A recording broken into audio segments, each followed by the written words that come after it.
যেহেতু আমাদের আর মাত্র 11 দিন পরে নির্বাচন, এই নির্বাচনে আপনি কি দেখছেন? বিএনপির কি অবস্থান, বিএনপি কোথায় যাচ্ছে?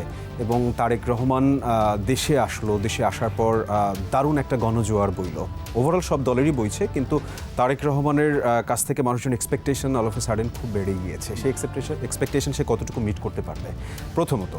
দ্বিতীয়ত, এই নির্বাচনে জয়ী হলে আমরা গতানুগতিক যে রাজনীতি দেখতে পেয়েছি সেই রাজনীতি হবে কিনা, এবং লাস্ট যে জিনিসটা জানতে চাইব, যেহেতু আমাদের হাতে সময় কম, গণভোটের পক্ষে আপনারা আসলে কীভাবে কাজ করছেন? প্রথম থেকে আসি, আমার দল আসলে কি কি কাজ করতে চাচ্ছে। দেখেন, প্রথম জায়গাটায় যদি আমি কথা বলি, আমার দল মনে করছে নারীর ক্ষমতা নিয়ে কাজ করা যেতে পারে।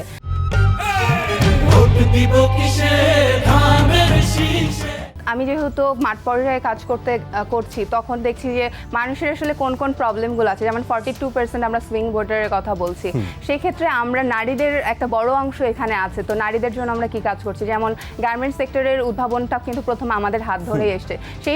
সেই সময়ও কিন্তু আমাদেরকে কথা শুনতে হয়েছে যে এই সেক্টরটাকে আমরা উন্নত করতে পারবো না, বা মেয়েদের অবৈতনিক যে শিক্ষাটা, এটা বেগম খালেদা জিয়া কিন্তু তার হাত ধরে এসছে। সেম ওয়েতে আমরা ফ্যামিলি কার্ডের কথা বলছি, হেলথ কার্ডের কথা বলছি। নেগেটিভ কথা বলছে।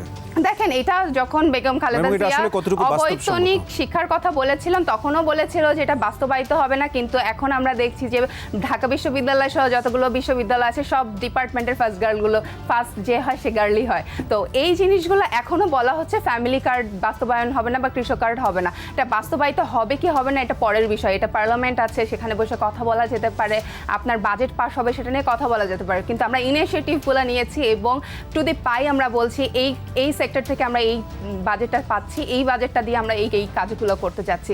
দেখেন, বাংলাদেশে অলমোস্ট 150+ উন্নয়নমূলক কাজ হয় এবং এনজিওগুলো আছে, সেগুলোকে যদি আমরা একটা সেক্টরে নিয়ে আসতে পারি তাহলে দুর্নীতির বিষয়টা কমে যায়। আশা করতে পারছি জিনিসটা হবে, আপনারা বলছেন ইনশাআল্লাহ এটা অবশ্যই হবে, এবং আমরা এটাতে প্রতিজ্ঞাবদ্ধ। আমরা যেরকম আগে অবৈতনিক শিক্ষা, যদি না হলো সেক্ষেত্রে আপনাদের কি প্ল্যান হবে?